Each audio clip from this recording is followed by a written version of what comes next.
বড় বড় কথা বলতো, পালাবো না, পালিয়ে যায়নি। আমরা চাইছিলাম পদত্যাগ। আল্লাহ বলে কিসের পদত্যাগ? এরা যে অপরাধ করেছে, শুধু পদত্যাগ না, আমি আল্লাহ এদেরকে দেশ ত্যাগ করতে বাধ্য করব, এদেরকে আমি গর্তে ঢুকাইতে বাধ্য করব। কথা বলে ঠিক না? পাশের দেশে রাগ করে অভিমান করে চলে গেছে, 45 মিনিট সময় পাইছিল। কথা কোন ঠিক কিনা? আবার মাঝে মাঝে অডিও কল রেকর্ড ফাঁস হয়, বলে দেশের খুব কাছে আছি, চট করে ঢুকবো। আপনি ঢুকবেন, তাহলে গেলেন কে? কথা কোন নাকি? আপনারা রাগ করতেছেন। আর আপনি আসেন, এদেশের 18 কোটি মানুষের 36 কোটি চোখ তাকায় আছে। কথা কোন ঠিক কিনা? আপনি আসেন, এই দেশ আপনার বাবার, এই দেশ আপনার স্বামী, কেন অভিমান করে চলে গেলেন? আপনি আসেন। কথা কোন ঠিক কিনা? ববু আইবা, তুমি আইবা গো, সেই দিন আইসা বুবু ক্ষমতা পাইবা না। বলবো নাকি? রাগ করেন? বলবো? ববু আইবা, তুমি আইবা গো, সেই দিন আইসা বুবু ক্ষমতা পাইবা না। খোঁজ নাই বুবু কাদের কাকার, অবস্থা খারাপ দরবেশ বাবার, হাও নাঙ্কেল এখন সামনেও আসে না। খোঁজ নাই বুবু কাদের কাকার, অবস্থা খারাপ দরবেশ বাবার, হাও নাঙ্কেল এখন সামনেও আসে না। নেতা কর্মী সব জেলের ভিতর, আমি আসি ডরের ওপর, কখন জানি আসে গ্রেফতারি পরোয়ানা। বুবু আইবা, তুমি আইবা গো, সেই দিন আইসা বুবু ক্ষমতা পাইবা না। কথা বলে ঠিক কিনা? ক্ষমতার চেয়ার থেকে নামা সহজ, কিন্তু চেয়ারে ওটা কঠিন। কথা বলে ঠিক কিনা? কিন্তু আমার ভাইয়ের, আমাদেরকে সিদ্ধান্ত নিতে হবে। আমেরিকা তাদের 47তম প্রেসিডেন্ট বানাইলেন ডোনাল্ড ট্রাম্পকে। তার সাথে প্রতিদ্বন্দ্বিতা করেছিল, তার বিরোধী দল ছিল কমলা হ্যারিস। তারা আমেরিকা দেখেন ভিতরে ভিতরে কত সেনা, ওরা কোনো নারীকে তাদের প্রেসিডেন্ট বানায় না। কথা বলেন, আজও পর্যন্ত হয়নি। আমরাও আগামীতে সিদ্ধান্ত নেব, বাংলাদেশ আর যাই হোক, কোন নারীকে আমরা প্রধানমন্ত্রী বানাবো না। কারা কারা চান আগামীতে বাংলাদেশে পুরুষ প্রধানমন্ত্রী? দুই হাত তুলে দেখান। লিল্লাহে তাকবীর, লিল্লাহে তাকবীর। নারীদের দেখা শেষ, আগামীতে পুরুষদের বাংলাদেশ। হ্যাঁ, ওদের রাগ বেশি, জেদ বেশি। দেখেন না, মাঝে মাঝে ঘরে ঝগড়া লাগে, হাঁড়ি পাতিল সব ভেঙে ফেলে দেয়। মাঝে মাঝে বাড়ি ঘরে ঝগড়া লাগে, স্বামীকে আছাড় মারে।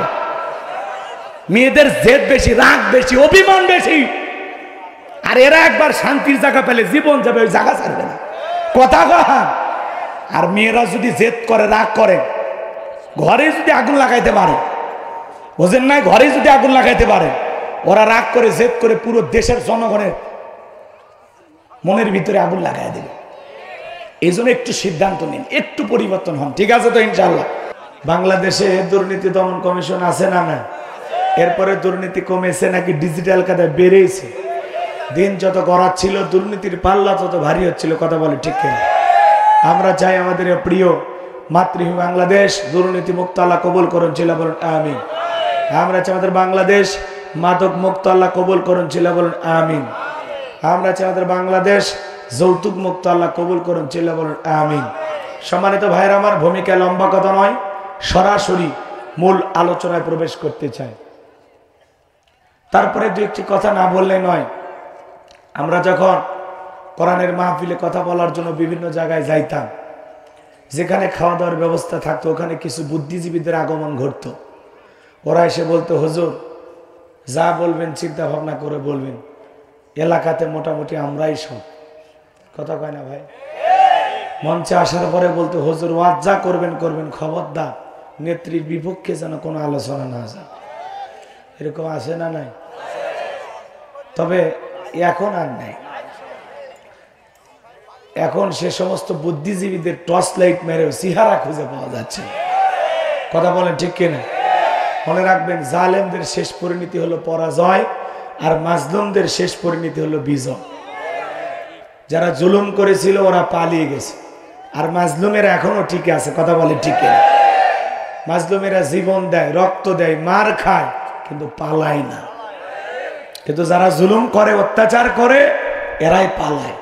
কারণ ওরা বোঝে যে পরিমাণে অত্যাচার জুলুম করেছি, ওইটা যদি আমার পিঠের ওপরে পড়ে আমি সহ্য করতে পারবো না, এই ভয়ে ওরা পালায়। কথা কর ঠিক কিনা? রাগ করতেছেন আপনারা? ভালো মানুষেরা পালায়? হ্যাঁ, ভালো মানুষেরা পালায়। আলোচনা শুরুতেই জানতে চাই, এখন আপনারা সবাই কেমন আছেন? আলহামদুলিল্লাহ, মাশাআল্লাহ। একজন ভক্ত পাওয়া গেছে, কই হুজুর আপনি কেমন আছেন? আলহামদুলিল্লাহ, আমিও ভালো আছি। ভালো নেই তারা মতিউর রহমান নিজামীর খুনি যারা, ভালো নেই তারা গোলাম আজমের খুনি যারা, ভালো নাই তারা এই দেশের সোনার মানুষদেরকে ফাঁসির দড়িতে ঝুলিয়ে বিদায় করেছে যারা, ভালো নেই তারা আল্লামা সাইদি হুজুরকে ষড়যন্ত্র করে বিদায় করেছে যারা, ভালো নেই তারা 11 লক্ষ কোটি টাকা দুর্নীতি করে বিদেশে পাচার করেছে যারা, ভালো নেই তারা ক্ষমতার চেয়ার হারিয়ে পাগল হয়ে বিভিন্ন রূপে ফিরতে চায় যারা।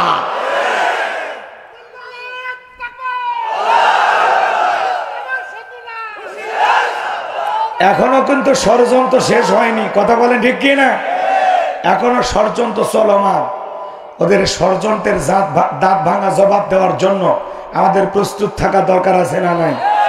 ঝিনাইদহবাসী সব সময় আমরা ইসলামের পক্ষে থাকবো ইনশাআল্লাহ, সত্যের পক্ষে থাকবো। সাদাকে সাদা বলতে শিখুন, কালোকে কালো বলতে শিখুন, ন্যায়কে ন্যায় বলুন, অন্যায়কে অন্যায় বলুন।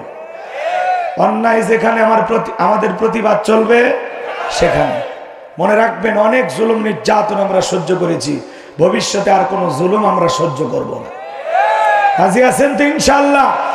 মনে রাখবেন, যুগে যুগে নবী রাসূলের দাওয়াতি কাজ করেছেন, তাদের দাওয়াতি কাজেও কাফের বেঈমানেরা বাধার পাঁচির তৈরি করে দিয়েছিলেন। এরপরে আল্লাহর পয়গম্বরেরা শত বাধার পাঁচিরকে ভেঙে আল্লাহর জমিনে আল্লাহর পথে মানুষকে দাওয়াত দিয়েছেন। কথা বলে ঠিক কিনা? আপনারা আমার প্রিয় নবী কালেমার দাওয়াত দিতে গিয়ে, কোরআনের প্রচার করতে গিয়ে মার খেয়েছেন, রক্ত জড়িয়েছেন, দান দান মোবারক শহীদ হয়ে গেছেন। সাহাবা ইকরাম দিনকে প্রতিষ্ঠিত করতে গিয়ে মার খেয়েছেন, রক্ত জড়িয়েছেন, জীবন দিয়েছেন।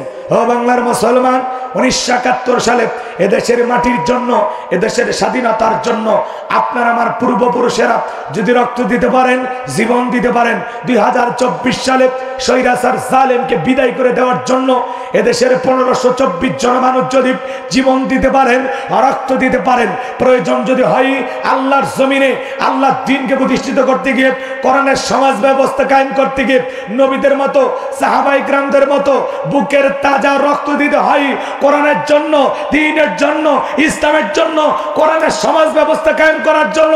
কারা কারা বুকের তাজা রক্ত দিতে রাজি? তুই হাত তুলে লাগে দেখা। লিল্লাহে তাকবীর। হাত সোজা করেন, টান টান করে হাত তোলেন। ওই যে মাঝে মাঝে হাত ব্যাকা করে তুলেছেন, 2 হাত সোজা করার শক্তি নাই। আপনি পুরুষ মানুষ, 2 টিম ভিটামিন ক্যালসিয়াম মাঝে মাঝে কিনে খাবেন, একেবারে দুর্বল হলে চলতে পারবেন। আর সোজা করেন, সোজা করেন। আমার আল্লাহ রাব্বুল আলামিন বলেন, ইন্নাল্লাহা আশতারা মিনাল মুমিনিনা আনফুসাহুম ওয়া আমওয়ালাহুম বিআন্না লাহুমুল জান্নাহ। সূরা তাওবার 111 নম্বর আয়াতে আল্লাহ রাব্বুল আলামিন জানিয়ে দিয়েছেন, নিশ্চয়ই মুমিন বান্দাদের জান মাল আমি আল্লাহ ক্রয় করে নিয়েছি, বিনিময়ে দেব জান্নাত। বলুন সুবহানাল্লাহ। তাহলে বলেন তো বাজান, আপনার আমার জীবনের মালিক কে? এই ঝিনাইদহের যুবকেরা ভালো করে বলো তো, এই জীবনের মালিক কে? প্রেম করবার প্রেমিকাকে পার্কে নিয়ে যা ডায়লগ দিবা, এ জীবন তোমার, তুমি শুধু আমার। ওরে হাইব্রিড যুবক, এই জীবনের মালিক কে? আপনার আমার সম্পদের মালিক কে? আল্লাহর দেয়া জীবন, আল্লাহর দেয়া সম্পদ আল্লাহর পথে খরচ করতে রাজি আছেন তো মুসলমান? রাজি আছেন তো ইনশাআল্লাহ? রাজি আছেন তো ইনশাআল্লাহ? বাম হাত নামান, শুধু ডান হাত তুলে রাখেন, শুধু ডান হাত। আল্লাহ রাব্বুল আলামিন বলেন, ইল্লা সাহাবাল ইয়ামিন ফি জান্নাতি ইয়াতাসাআলুন। ডানপন্থী যারা জান্নাতের বাগানে থাকবে তারা, ডানপন্থী যারা আল্লাহর প্রিয় তারা। বলুন আল্লাহু আকবার। কোনো কথা হবে না। কিছুক্ষণ আগেই বলেন, হুজুর জীবন দিতে রাজি, রক্ত দিতে রাজি। আপাতত জীবন রক্ত দুইটা কোনোটাই দিতে হবে না। ডান হাতটা পকেটের ভিতর ঢুকে দিয়া আল্লাহর ঘর মসজিদের জন্য প্রাণ ভরে দান করবেন। সোজা ডান হাত নিজের পকেটে দেন, অন্য কারো পকেটে হাত দিয়ে পকেট মেরে বলে মার খাবেন না। সবাই পকেটে হাত দেন, আমিও দিচ্ছি দেন। ছেলে পেলে যারা আছেন ব্যাগ নিয়ে, রুমাল নিয়ে, চাদর নিয়ে, যার কাছে যা আছে তাই নিয়ে মাঠে নামো, খেলা হবে, খেলা হবে। ছেলে পেলে যাচ্ছে, সবাই প্রাণ ভরে দান করেন। সবাই পকেটে হাত দেন, আমিও দিচ্ছি দেন। সবাই পকেটে হাত দেন, সবাই পকেটে হাত দেন। ছেলে পেলে কই ভাই ব্যাগ দেন, তাড়াতাড়ি তাড়াতাড়ি, সময় না, তাড়াতাড়ি তাড়াতাড়ি। তাড়াতাড়ি দিনের বেলায় সময় কম, তাড়াতাড়ি মহিলা প্যান্ডেলে পাঠায় দেন, আমার মা বোনদের ভিতরে লোকজন পাঠায় দেন, সবাই প্রাণ ভরে দান করেন। আমিও দিলাম, আপনারাও দেন। আল্লাহ সবাইকে দেওয়ার তৌফিক দান করুন। জোরে বলুন আমিন, আরো জোরে বলুন আমিন। সবাই পকেটে হাত দিয়ে 10, 20, 50, 200, 100, 500, 2000, 5000, 10,000, 1 লাখ, 2 লাখ, যে যা পারেন আল্লাহর রাস্তায় পকেটে হাত দিয়ে প্রাণ ভরে টাকা দান করেন। খবরদার কে যেন আবার বিড়ি ম্যাচ দিন না। 2014 সালে ওয়াজ করতে গেছিলাম রংপুর তারাগঞ্জ, ওই জায়গায় কালেকশন চলতেছিল। একজন ব্যাগের ভিতর দিয়েছিল 2 প্যাকেট বিড়ি, দিয়ে লেগে দিয়েছে 1 প্যাকেট মাহফিল কমিটির আর 1 প্যাকেট বক্তা। কত বড় দুষ্ট, চিন্তা করেন। এরকম দুষ্টমি করা যাবে না। সবাই প্রাণ ভরে আল্লাহর ঘর মসজিদের জন্য প্রাণ ভরে দান করবেন। যারা দুনিয়াতে মসজিদ নির্মাণের জন্য টাকা দেয়, আল্লাহ তাদের জন্য জান্নাতে বালাখানা বানায় দেন। বলুন সুবহানাল্লাহ। আল্লাহ বলে আমি যে রিজেক্ট দিয়েছি নিজেও খাও, আমার রাস্তায় ব্যয় করো। আল্লাহর ঘর মসজিদ পবিত্র জায়গায় বাজান, সবাই প্রাণ ভরে দান করবেন। আমি মুসাফির, আমার হাতে 2, 4, 5, 10,000, 500 টাকা, 1000 টাকা যদি কেউ দেন তাড়াতাড়ি দেন, সময় কম, আমরা আলোচনায় চলে যাবো। আমি আপনাদেরকে কষ্ট দেব না। মহিলা প্যান্ডেলের লোকজন পাঠায় দেন। আমার মা বোন যারা বসে আছেন, মা আমি জানি ঝিনাইদহের মা বোনদের হাতে রান্না যেমন ভালো, মনটা তার সাথে বেশি ভালো। আল্লাহ মা বোনদেরকে বেশি করে দান করা তৌফিক দান করুন। জোরে বলুন আমিন। যাদের মন আয়েশা, ফাতেমা, খাদিজার মতো নরম, তারা অবশ্যই দান করবে। কিন্তু 2-4টা কটকটি মার্কা মহিলা থাকলে ও তখন বলবে আমি টাকা দেব না, ওই টাকাতে আমি লিপস্টিক কিনবো, চুলের কাঁকড়া কিনবো। কথা কন না কেন? সবার টাকা ভালো কাজে আল্লাহ নেয় না তো। আপনি পকেটে হাত দেবেন, শয়তান বলবে কি করিস, বলে 100 টাকা মসজিদে দিই। চুপ কর, 100 টাকা হলে 2 প্যাকেট সিগারেট হবে। তার মানে আপনি চাইলেও দিতে দেবে না। কথা কন ঠিক কি না? এই জন্য যারা দিতে পেরেছেন তারা ধন্য। আল্লাহ যেন আপনাদেরকে কবুল করেন জান্নাতের জন্য। জোরে বলেন না আমি। আসেন ভাই, আমার হাতে দেওয়ার মতো কেউ নাই। 500 টাকা, 1000 টাকা, 2, 4, 5, 10,000 দরদের ভাই, তাড়াতাড়ি দেন, সময় কম, সময় কম। একটু জিকির করেন লা ইলাহা, জোরে লা,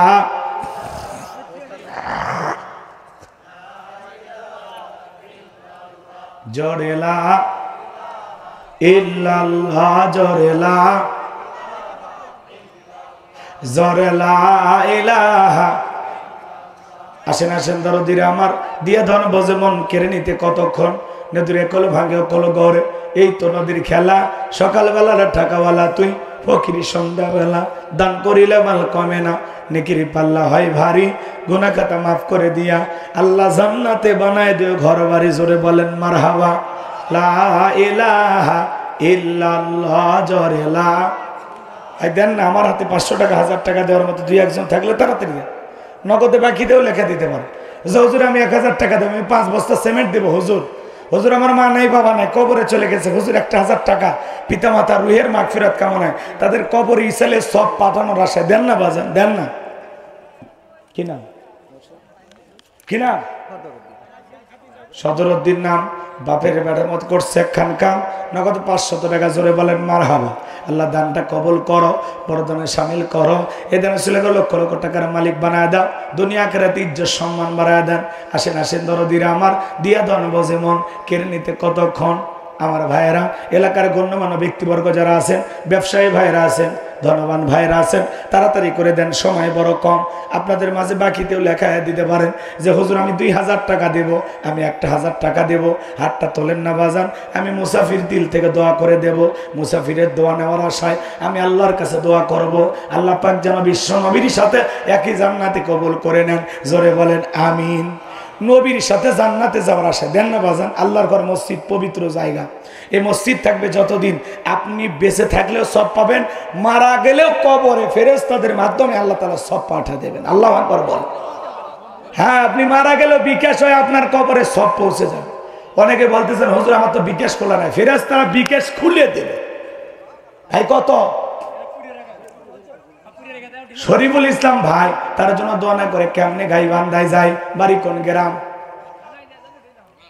শরীফুল ভাই রঘুনাথপুর। শরীফুল ভাই 1000 টাকা। জোরে কর মারহাবা। লিল্লাহি তাকবীর। দেন না বাজান, দেন, নগদ হোক বাকি হোক। বলেন বলেন। আরে 1 মিনিট দিলে দিবেন, না দিলে বয়ানে চলে যান। আরে 1 মিনিট, ঘড়ি ধরে 1 মিনিট। মহিলা প্যানেলের টাকা পাইছেন? পুরুষ প্যানেলের টাকা পাইছেন? হুজুর হুজুর বেলাল ভাই সব পাইছেন? আর কেউ আছেন বাজান দেবেন? আগামীকাল কি নাম ভাই? বদরউদ্দিন। লিল্লাহে তাকবীর। আমাদের বদর ভাই আগামীকালকে 500 টাকা দিবেন, আল্লাহ কবুল করে। জোরে বলেন আমিন। আর কি আছেন বাজান? দেন নগদ অথবা বাকি, খুব দ্রুত গতিতে, সময় কম। এই যুবকেরা বসো বসো, বাবু তোমরা বসো, বাবু বসো বসো, যুবক তোমরা দাঁড়িয়ে আছো, বসো বাবা। এই যুবকেরা বসো বাবা, বসো বসো। আমার হাতের ইশারা বোঝো না, বান্ধবীর ইশারা ঠিকই বোঝো। বসো বাবা বসো। তোমরা ভদ্র ছেলে, তোমাদের মা ভালো, বাবা ভালো। হ্যাঁ, এরা খুবই ভালো ছেলে। ঝিনাইদহের বাচ্চারা খুব ভালো, এরা একবার বললেই বোঝে। বসেন। এই মাদ্রাসার টুপিওয়ালা ছাত্ররা বোঝো না? বসো বসো বাবা বসো। আসরে আজান দিলে তারপরে যাই। সবাই বসেন, সবাই বসো। আর কেউ আছেন বাজান দেবেন? ওই যে হাত তোলে, কি নাম কি নাম কি নাম বাবাজি? ওই যে টাকা সব হাত তুলছে, লিল্লাহে তাকবীর। একটা 1000 টাকার নোট কার কাছে আছে? নিয়ে আসে তো, আমি মুসাফিরের আশা পূরণ করে দেন। আমি আপনার জন্য 4টা দোয়া করব। কয়টা দোয়া? কয়টা দোয়া? 1 নাম্বার, আল্লাহ পাক যেন সোনার মক্কা মদিনায় যাওয়ার তৌফিক দান করে। 2 নাম্বার, জীবিত থাকা অবস্থায় আল্লাহ যেন বিশ্বনবীকে স্বপ্নে দেখার তৌফিক দান। 2 জন মিলে 1000 টাকা। জোরে বলেন মারহাবা। আল্লাহ কবুল করেন। জোরে বলেন আমিন। এই যে এখন ইরশাদ ভাই হাত তুলো নগদে, লিল্লাহে তাকবীর। আমার ইরশাদ ভাই দান করেছেন 1000 টাকা। দুনিয়া আখিরাতের আইকোনা কোনো ঠেকা। মনে পড়ে রসুলের সাথে একই জান্নাতে করে দিও দেখা। জোরে বলেন মারহাবা। নেন এই টাকাগুলো নেন, ব্যাগে রাখেন, ব্যাগে রাখেন। আপনারা মসজিদ কমিটির লোক না? ঠিক আছে, রাখেন। মনে রাখবেন, কেউ যদি কোরআন শোনার নিয়তে আমল করুক আর না করুক, কোরআনের একটি আয়াত বোঝার জন্য 1 ঘন্টা সময় দিতে পারে, 500 রাকাত নফল নামাজ পড়লে যে সওয়াব হয়, আল্লাহ তাআলা সেই সমপরিমাণ সওয়াব তাদের আমল নামায় লিখে দেন। এই জায়গায় বসলেই সওয়াব। আমল করেন আর না করেন, আর যদি আমল করতে পারেন তাহলে তো সোনায় সোহাগা। কথা কয় না? এই জায়গায় যে আপনারা আসছেন, কিছু কথা নিয়ে যাওয়ার দরকার আছে না? জোরে বলেন দরকার আছে না? আল্লাহ রাব্বুল আলামিন বলেন, আল্লাযীনা ইয়াসতামিউনাল কাওলা ফায়াত্তাবিউনা আহসানাহু উলাইকাল্লাযীনা হাদাহুমুল্লাহু ওয়া উলাইকা হুম উলুল আলবাব। সূরা জুমার আয়াত নাম্বার 18। আল্লাহ রাব্বুল আলামিন জানিয়ে দিলেন, মনোযোগ সহকারে কোরআনের কথাগুলো শ্রবণ করো। এখান থেকে যেটা উত্তম কথা, ভালো কথা, সেইটা নিজের জিন্দেগিতে গ্রহণ করো। যদি তোমরা গ্রহণ করতে পারো, আল্লাহ তাআলা বলেন, এখান থেকে যারা উত্তমটা ভালোটা গ্রহণ করবে, উলাইকাল্লাযীনা হাদাহুমুল্লাহু, আমি আল্লাহ পাক তাদের জন্য হেদায়েতের রাস্তাটাকে সহজ করে দেব। ওয়া উলাইকা হুম উলুল আলবাব, তারাই কোরআন থেকে উপদেশ গ্রহণ করে যারা হলো বুদ্ধিমান। সুবহানাল্লাহ বলেন। আমি জানি ঝিনাইদহের মানুষ বুদ্ধিমান। তাহলে আজকে আমি যে আলোচনা করব, এখান থেকে একটি কথা হলে গ্রহণ করবেন তো ইনশাআল্লাহ। যুবক যারা আসছো বাবা, নিরাশ হয় না। তোমরাও যুবক, আমিও যুবক। তোমাদের দুঃখটাকে আমি বুঝি। তোমাদের জন্য স্পেশাল কিছু আলোচনা আমার মাথার মেমোরিতে সেভ করা আছে, আমি সময় মতো ডাউনলোড দিয়ে শোনাই দেব। মা বোন যারা বসে আছেন, মা আপনারাও নিরাশ হবেন না। কারণ মা বোনেরা যদি পরিবর্তন হয়, পুরো দেশ পরিবর্তন হয়ে যাবে। কথা বলেন ঠিক কিনা? মা বোনেরা ঠিক, পুরো সংসারটাই ঠিক। কথা কন ঠিক কিনা? আর ঘর ঠিক মানে দুনিয়ার সব জায়গায় শান্তি পাবেন। কথা কন, রাগ করতেছেন আপনারা? এই জন্য মা বোনদের জন্য কিছু স্পেশাল আলোচনা করার দরকার আছে না? না, গতকালকে আমাদের উপদেষ্টার মধ্যে একজন ভদ্র মহিলা দায়িত্ব পেয়েছেন। তিনি বলতেছেন, ওয়াজের নামে এমন কিছু কথা আমরা শুনতে পাই যেটা নারীদেরকে অপমান করা হয়। তা আমরা বলতে চাই, বিগত বছরে অনেকেই কিন্তু ওয়াজের বিরুদ্ধে, কোরআনের মাহফিলের বিরুদ্ধে উল্টাপাল্টা মন্তব্য করেছে। বিদায় যা বলবেন একটু বুঝে শুনে বলেন। আপনাদের তো ক্ষমতা কিছু দিনের জন্য। আর আপনি একজন মা, নিজেকে যদি মুসলমান দাবি করেন, আপনি আল্লাহর বিধান ফরজ পর্দা মানার দরকার আছে না নাই? তো এই জন্য আমরা পর্দার ওয়াজ করি। নারীদেরকে আমরা কখনো অপমানজনক কখনো মন্তব্য করি না। কারণ আমরা জানি প্রত্যেকটা নারী আমাদের মায়ের মতো, আমাদের বোনের মতো, আমাদের মেয়ের মতো। কথা বলে ঠিক কিনা? আর ইসলাম নারীকে সবচাইতে বেশি মর্যাদা দিয়েছে, কথা বলে ঠিক কিনা? বিদায় আপনার কাছ থেকে শিখতে হবে না। আপনি আলেমদের ওয়াজ ভুলতে যান না, তাহলে আপনাকে আগে আলেম হওয়া লাগবে, কথা কোন ঠিক কিনা? ইউটিউব ইন্টারনেটে ওয়াজ ছড়াও, ইউটিউব ইন্টারনেটে অশ্লীল গান, নাটক, সিনেমা ছড়ানো হয়, সেগুলোর বিরুদ্ধে আপনাদের কথা নাই। হ্যাঁ, দেশে একজন অ্যাডভোকেটকে, জ্যান্ত মানুষটাকে কুপাইয়া জবাই করে হত্যা করা হলো, এগুলো নিয়ে বিচার করেন। দেশে বিভিন্ন জায়গায় ডাকাতির ঘটনা ঘটতেছে, সেগুলোর বিচার করেন। যারা মাঝে মাঝে মাথা চারা দিয়ে মিছিল মিটিং করে, বিভিন্ন কথা বলে, ওদেরকে ধরেন। আলেমদেরকে নিয়ে আপনাদের চিন্তা করতে হবে না। এদেশের ওলামা ইকরাম সবচাইতে ভদ্র মানুষ, কথা বলে ঠিক কিনা? ওয়াজ মাহফিলে কি বলা লাগবে আপনি শিখাবেন, কথা কন নাকি? আপনারা শিখাবেন? তাহলে এত বছর মাদ্রাসায় পড়ে আমরা কি শিখলাম? আর যদি আমাদের ভুল ধরে, আমাদের মুরব্বী আছে, ওলামা ইকরাম আছে, তারা ভুল ধরবে, আপনাদের ভুল ধরা লাগবে না। আর আমরা কোন নারীদের বিরুদ্ধে কথা বলি? যে নারীরা এদেশে অশ্লীলতাকে প্রমোট করে, আমরা তাদের বিরুদ্ধে কথা বলি, তাদেরকে সংশোধন করার উদ্দেশ্যে কথা বলি। আমরা কোনো নারীকে গালি দেই না, কারণ আমাদের ঘরেও নারী আছে, কথা কন না কেন? নারীদেরকে কিভাবে সম্মান করতে হবে সেই ব্যবহার আপনি শিখাবেন। আমরা মা বোনদেরকে মাথায় তুলে রাখি। বাংলাদেশের কোনো হুজুর বউকে পিটায় না, কথা কন। কোনো আলেমের স্ত্রী বেপরদায় চলে না, কোনো হুজুরের মেয়ে বেপরদায় চলাফেরা করে না। আমরা পর্দার ওয়াজ করি। আল্লাহ বলেন, ওয়াকরনা ফি বুয়ুতিকুন্না ওয়ালা তাবাররাজনা তাবাররুজাল জাহিলিয়াতিল উলা। নারীরা তোমরা ঘরের ভিতরে অবস্থান করো, খবরদার জাহিলিয়াতের যুগের মেয়েদের মতো নোংরা অশ্লীল পোশাক পরে নিজেকে প্রদর্শন করো না। আল্লাহর বিধান, আল্লাহর ফরজ বিধান, নারীরা পর্দা করবে, এটা নফল না ফরজ? আল্লাহর এই বিধান লঙ্ঘন করলে আপনি তো অসম্মান হবেন, সেই কথাটাই আমরা বলি। কোন নারী যদি ঢিলা ঢালা বোরকা পরে, হাত মুজে পা মুজে লাগাইয়া রাস্তাতে হেঁটে যায়, শ্রদ্ধার সম্মানে মাথাটা নত হয়ে আসে। আর কোন সম্ভ্রান্ত ভদ্র ফ্যামিলির মেয়ে বোরকা ছাড়া বাহিরে যেতে পারে? আমরা পর্দার ওয়াজ করি মা, পর্দার ওয়াজ। কারণ একটা নারী কতটা দামি আপনি তো বুঝবেন না। একটা মা সন্তান জন্ম দেয়, সেই মাটা যদি ভালো হয়, সন্তানটাও ভালো হবে। এই জন্য আমরা ওয়াজি বলি, ক্ষেত ভালো তো ফসল ভালো, মা ভালো তো সন্তান ভালো। আমাকে একটা শিক্ষিত মা দাও, আমি একটা শিক্ষিত জাতি উপহার দেব, কথা বলে ঠিক না? আমরা নারীদেরকে যথেষ্ট সম্মান করি এবং সম্মান করবো ইনশাআল্লাহ। নারীর মর্যাদা সবচেয়ে বেশি ইসলাম দিয়েছে, আল্লাহ রসুল দিয়েছেন, কথা বলে ঠিক কিনা?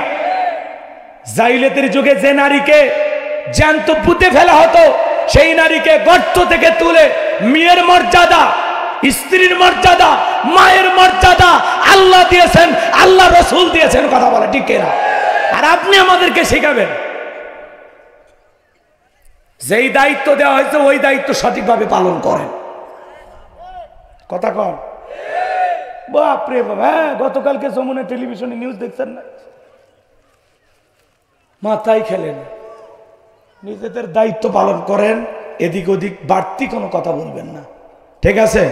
আপনারা নারী জাতি দায়িত্ব পেয়েছেন, দায়িত্ব পালন করেন। নারীরাও দায়িত্ব পালন করবে, তবে অবশ্যই আল্লাহর ফরজ বিধান পর্দা মাইনা, কথা বলে ঠিক কিনা? এটা আমাদের বলার দায়িত্ব। এখন পর্দা করা না করা, মানা না মানা, সেটা আপনার ব্যক্তিগত ইচ্ছা। আমরা তো কাউকে জোর করে বোরকা পরাইতে পারবো না, পারবো কি? আল্লাহ কি বলেন? ইন্নামা আনতা মুযাক্কির লাস্তা আলাইহিম বিমুসাইতির। নবী আপনার কাজ হলো মানুষকে উপদেশ দেওয়া। কাউকে জোর করে লাঠি চার্জ করে পিটাইয়া ইসলামের দিকে আনার দরকার নেই, কথা কি বোঝা গেল? তো আমাদের দায়িত্ব হলো মানুষকে বলা, এই এতটুকুই আমরা পালন করি। এখন মানা না মানা আপনাদের বিষয়। নিজেকে মুসলিম দাবি করলে অবশ্যই একটা নারীকে বোরকা পরে পর্দা করে সমাজে চলতে হবে, কথা বলে ঠিক না? আর কেউ যদি বলেন আমি পর্দা করব না, সে ফরজ বিধান লঙ্ঘন করলো, সে গুনাহগার হয়ে গেল। বেপর্দায় চলার কারণে আসমান জমিনের মালিক আল্লাহ তাআলা পরকালে ফয়সালা করে তাকে জাহান্নামে দিতে পারে, কথা বলে ঠিক কিনা? কারণ অধিকাংশ নারী জাহান্নামে যাবে বেপর্দায় চলার কারণে। আল্লাহ আমার যে সমস্ত মা বর্তমানে উপদেষ্টার দায়িত্ব পালন করতেছেন, আল্লাহ যেন তাদেরকেও হেদায়েতের পথে কবুল করেন। এটা জোরে বলেন না আমিন। আচ্ছা আমি কথা বলে কি অপরাধ করলাম? এই প্রতিবাদ আমাদের করার দরকার আছে না নাই? না হলে আরো বেশি বলবো, উনিও বলবে আমরাও বলবো, বলতে বলতে সমাধান হবে। উনিও বলেছেন আমি আলেমদেরকে নিয়ে ডায়লগ করবো, ঠিক আছে আপনি ডাকেন, আমরা রেডি আছি। কথা কয় না কেন?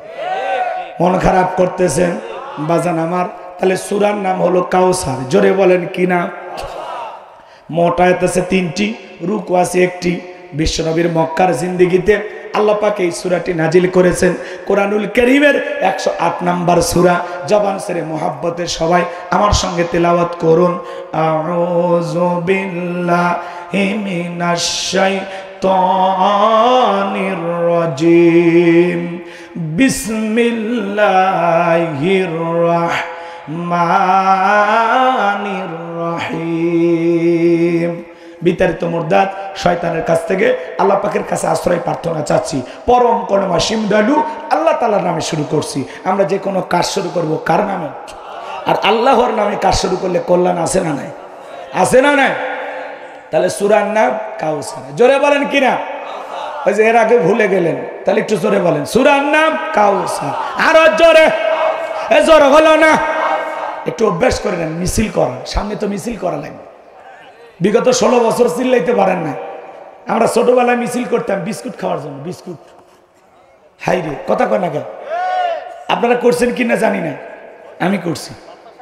বাপরে বাপ, মার কারে মার কা ছিল না? আমার ভাই তোমার ভাই, বল্টু ভাই তো যাই হোক, ওইদিকে যাবো না, পরে কথা বলতেছে, কষ্ট হয়। তাহলে সবাই একটু জবান ছেড়ে, এই সূরাটি সকলের মুখস্থ আছে না? ওই ছোট্ট বাচ্চা কিন্তু বলতে পারবে, ওই ছেলেও জানে না বাবা? সূরা কাউসার সবাই তেলাওয়াত করুন। ইন্না আ'তাইনাকাল কাউসার ফাসাল্লি লিরাব্বিকা ওয়ানহার ইন্না শানিয়াকা হুয়াল আবতার। আল্লাহু আকবার। কোন আওয়াজ বাড়ে নাকি?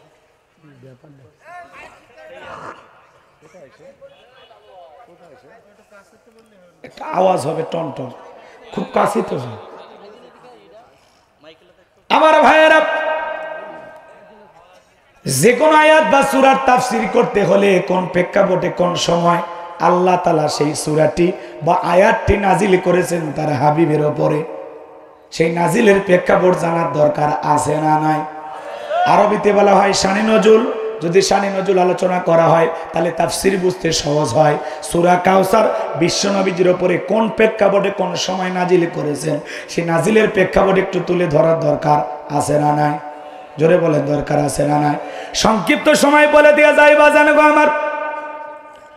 বিশ্বনবীর প্রিয় সাহাবী হযরত আনাস রাদিয়াল্লাহু তাআলা বলতেছেন, আমি তাকায়া দেখি নবীজি কাবার হাতিমে হেলান দিয়ে বসা।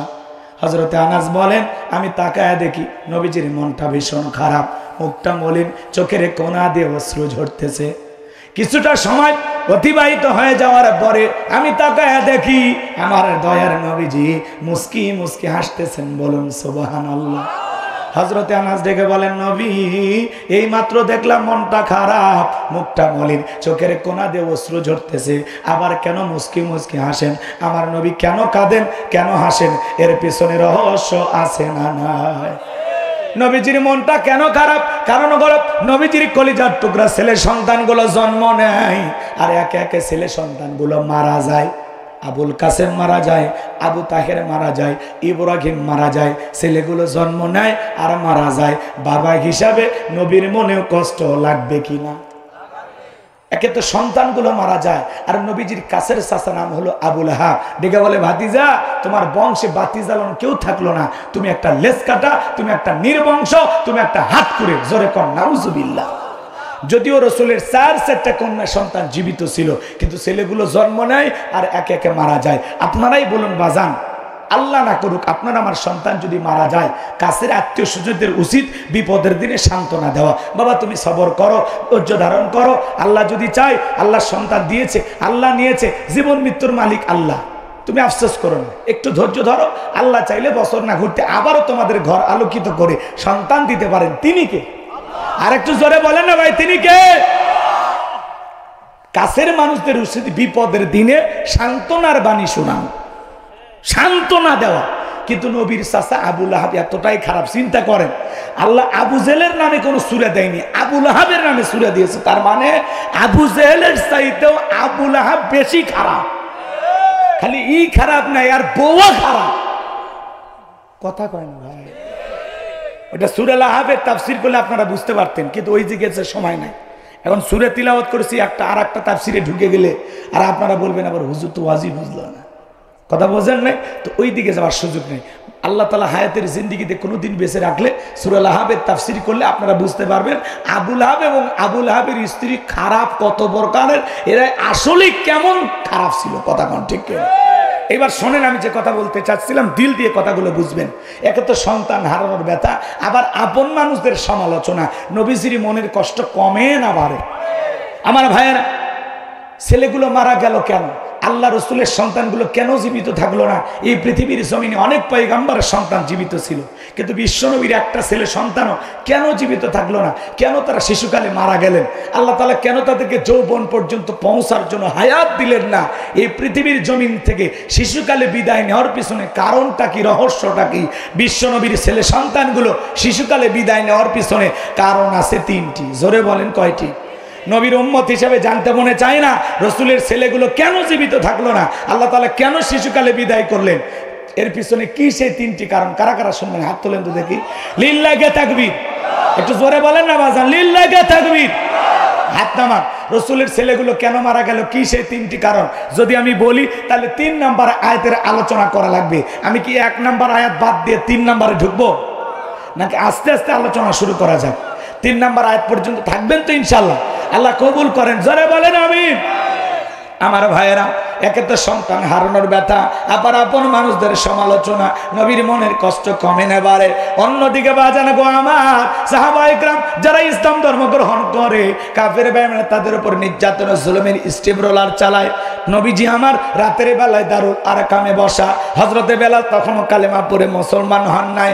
হযরতে বেলাল বিশ্বনবীর দরবারে উপস্থিত হয়ে গেলেন। নবীজির চেহারার দিকে তাকাইয়া হযরতে বেলাল ডেকে বলেন, নবী গো, আপনার চাইতে সুন্দর মানুষ আমি জীবনে কোনোদিন দেখি নাই। সুবহানাল্লাহ বল। আপনার আমার নবী কতটা সুন্দর ছিলেন জানেন? আরে নবীর পাগলেরা দিল দিয়ে কথাগুলো বোঝেন।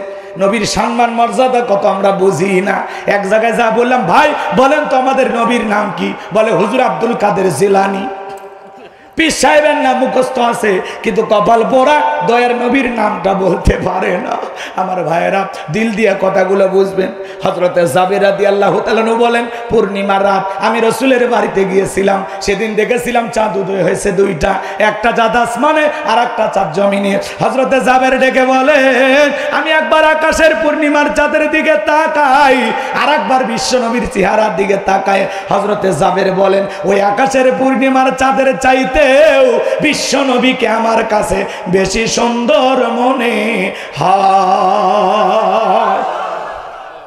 আম্মা জান আয়েশা বলেন, যারা ইউসুফ নবীর চেহারার দিকে তাকাইয়া মিশরের নারীরা ফল কাটতে গিয়ে আঙ্গুল কেটে ফেলে দিয়েছিল, ওরা যদি আমার বিশ্বনবীর চেহারার দিকে তাকাইতো, শুধুমাত্র আঙ্গুল নয়, আঙ্গুল কাটতে কাটতে, হাত কাটতে কাটতে কখন যে নিজের কলিজা কেটে দুফাক করে দিত, মুহূর্তের জন্য টের পাইতো না। আপনার আমার নবী এতটাই সুন্দর। আম্মা জান আয়েশা আরো বলেন, ও দুনিয়ার মানুষ, তোমাদের একটা সূর্য আছে, আমি আয়েশারও একটা সূর্য আছে। তোমাদের সূর্য উদয় হয় দিনের বেলায়, আর আমি আয়েশার সূর্য উদয় হয় রাতের বেলায়। আল্লাহু আকবার। একদিন আম্মা জান আয়েশা রাত্রিবেলায় সেলাইয়ের কাজ করতেছিলেন, হঠাৎ থেকে সুইটা পড়ে গেল। মাজান গো আমার, বাতিতে কোনো তেল ছিল না, বাতি জ্বালাইতে পারলেন না। আম্মা জান আয়েশা অপেক্ষায় বসে থাকলেন। বিশ্বনবী যখন এশার সালাত আদায় করার পরে ঘরের ভিতরে প্রবেশ করলেন, সর্বপ্রথম নবীজি ঘরে ঢুকে আম্মা জান আয়েশাকে সালাম দিলেন। কি দিলেন? আপনি আমি যখন ঘরে ঢুকবো, স্ত্রীকে কি দেব? স্ত্রীকে সালাম দেওয়া রাসূলের সুন্নাত। বাড়িতে যা বউকে সালাম দিবেন, আসসালামু আলাইকুম রহিমা, কেমন আছো সোনা? ঘরের দরজাটা খোলো না, আমি তোমার লিটনের বাপ, তোমার দিওয়ানা। বউ খুশি হয়ে দরজা খুলে দেবে। কথা বলে ঠিক কিনা? কিন্তু আপনার আমার ব্যবহার এত মিষ্টি না। বাড়ির দরজায় যা চিৎকার মারে, রুবেলের মারে, দরজা খোল, বেশি দেরি হলে দরজা ভাঙ্গে ফেলে দিয়া, আর তোর পিঠের ওপর কি যে হবে রে। ভিতর থেকে বউ বলে, এটা স্বামী না সেকেন্ড আজরাইল। সব রাগ বইয়ের ওপর সারে। কথা কন না কেমন রাগ করতেছেন মনে হয়। বাজান গো, বউয়ের সাথে খারাপ ব্যবহার করা যাবে না। বাড়িতে যখন প্রবেশ করবেন বউকে সালাম দিয়ে প্রবেশ করবেন। কথা কন না। মুসলমান হিসাবে আর এক মুসলমানের গৃহে প্রবেশ করতে গেলে আগে গৃহবাসীর অনুমতি নিতে হবে, তাদেরকে সালাম দিতে হবে, তারপরে ওই বাড়িতে ঢোকা লাগবে। কথা কন। আর আমরা একে অপরের বাড়িতে ঢুকে কোনো সালাম কালাম নাই, কোনো অনুমতি নাই। বাচ্চা কয়ে কয়ে বাচ্চার বাড়ির ভিতর ঢুকতেছে। বাচ্চার বইয়ের ওন্না, মায়ের ওন্না, কি অবস্থা আমি আর বলবো না। রাগ করতেছেন আপনারা। তো এই জন্য কারো গৃহে প্রবেশ করার আগে কি দিবেন? সালাম দিবেন, অনুমতি নেবেন, তারপরে প্রবেশ করবেন। আল্লাহ বোঝার তৌফিক দান করুন। জোরে বলুন আমিন। আমার ভাইয়েরা মন খারাপ করবেন না, সংক্ষিপ্ত কথা একটু বলে দিয়ে যায়, হৃদয়ের কান পেতে কথাগুলো শুনে যান। প্রথমে বউকে সালাম দিবেন, লোকজন যদি না থাকে বউয়ের হাত ধরে মুসাফা করবেন। একেবারে যদি ময়দান ফাঁকা থাকে কোলাকুলি সেরে নেবেন। স্বামী স্ত্রীর মধ্যে সালাম আদান প্রদান হলে একে অপরের প্রতি শ্রদ্ধা, ভক্তি, বিশ্বাস, ভালোবাসা বেড়ে যায়। বলুন আল্লাহু আকবার।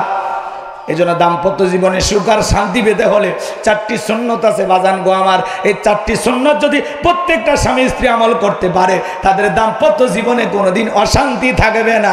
চিৎকার মেরে বলুন আল্লাহু আকবার। কি সেই 4টি সুন্নত জানার দরকার আছে না নাই? তাহলে বউকে সালাম দিবেন। তো অনেকে বলতেছেন হুজুর বউকে সালাম দিতে কি আমার শরম লাগে। যারা বলবে শরম লাগে, এটা শরম না, এটা শয়তানি। কারণ আপনার শরম যদি বেশি হইতো, আর আপনার বইয়ের তো বাচ্চা হওয়ারই কথা না। কথা কয় নাকি ভাই? বইয়ের বাচ্চা হয়ে যায়, আপনার শরম লাগে না। আর বউকে একটু সালাম দিতে শরম লাগে না। আর আপনি আপনার বউকে সালাম দিলে কি আপনার সম্মান কমবে? কথা কন। স্বামী স্ত্রীর মধ্যে সালাম আদান প্রদান হলে সংসারে শান্তি আসে। কথা কন। সালাম আছে যেখানে শান্তি আছে, সালাম আছে যেখানে সমাধানও আছে। বড় বড় ঝামেলা একটা সালামের মাধ্যমে হাত ধরে সমাধান হয় না ভাই? মিথ্যা কথা। লম্বা করার সুযোগ নাই বাবাজি, আমার দিল দিয়ে কথাগুলো বোঝার চেষ্টা করবেন। আম্মা জান আয়েশাকে বিশ্বনবী সালাম দিলেন। আম্মা জান আয়েশা ডেকে বলেন, নবীজির চেহারার আলোতে সুইটা কই পড়ে আছে, আমি পরিষ্কার দেখতে পেয়েছি। বলুন সুবহানাল্লাহ। আপনার আমার নবী কতটা সুন্দর, নবীর সম্মান মর্যাদা কত, যে নবী জমিনে পথ চললে আসমানের মেঘ এসে ছায়া প্রদান করতো। আল্লাহু আকবার বলেন। যে নবী হা বললে পুরো পৃথিবীবাসীর জন্য আল্লাহ পাক হালালে পরিণত করে দিত। যে নবী না বললে পুরো পৃথিবীবাসীর জন্য আল্লাহ পাক হারামে পরিণত করে দিত। আল্লাহু আকবার বলেন। যেই নবীর চেহারার উপরে মশা মাছি পড়া হারাম। আপনার আমার প্রিয় নবী কেমন নবী পাইছি বাজান, যে নবী আসমানের চাঁদের দিকে ইশারা করলে চাঁদ 2 টুকরো হয়ে যেত। আল্লাহু আকবার বলে। জমিনে পা তুললে মাওলা পাকের আরশে আজিমে পৌঁছে যাইতো। কেমন নবী পাইছি, যে নবীর চেহারার দিকে তাকাইলে ক্ষুধা নিবারণ হয়ে যাইতো। আল্লাহু আকবার বলে। বিশ্বনবী যখন ঘেমে যেতেন, আম্মা জানেরা রাসূলের দেহের ঘামগুলো শিশিতে জমা করে রাখতেন। বিশেষ দিনে রসুলের দেহের ঘামগুলো সুগন্ধি হিসাবে ব্যবহার করা হতো। যেই ছাগলের স্তনে দুধ নাই, বিশ্বনবীর হাত লেগে গেলে দুধে পরিপূর্ণ হয়ে যেত। যেই খাবার 3-4 জন মানুষ খেয়ে শেষ করতে পারবে, এমন খাবারে বিশ্বনবীর হাতটা লেগে গেলে শত শত মানুষ খাবার খেয়েও যেমনি খাবার তেমনি থাকতো। বলেন আল্লাহু আকবার। এই পৃথিবীর জমিনে 1 নয় 2 নয়, আল্লাহ রাব্বুল আলামিন বিশ্বনবীকে 24,000 মর্যাদা দান করেছিলেন। বলুন আল্লাহু আকবার। সেই নবীর কাছে বেলাল কথা মনে আছে না নাই? হযরত বেলাল ডেকে বলে, নবী গো, আপনার চাইতে সুন্দর মানুষ আর আমি দেখি নাই। ও নবী, আপনি নাকি কালেমার দাওয়াত দেন, ইসলামের প্রচার প্রসার করেন। বিশ্বনবী তখন হযরত বেলালকে কালেমা পড়ে মুসলমান বানায় দেন। বেলাল ডেকে বলে, নবী আমারে কালেমা পড়ায় দেন। বিশ্বনবী পড়ায় দিলেন, লা ইলাহা ইল্লাল্লাহু মুহাম্মাদুর রাসূলুল্লাহ সাল্লাল্লাহু আলাইহি ওয়াসাল্লাম। হযরত বেলাল কালেমা পড়ে মুসলমান হয়ে গেল। আমার নবী ডেকে বলে, বেলাল ইসলামের অবস্থা কম ভালো না, কালেমা পড়েছো আপাতত প্রকাশ করা যাবে না। আপনারা বলেন তো বাজান, ইসলামের অবস্থা কি সবসময় ভালো থাকে?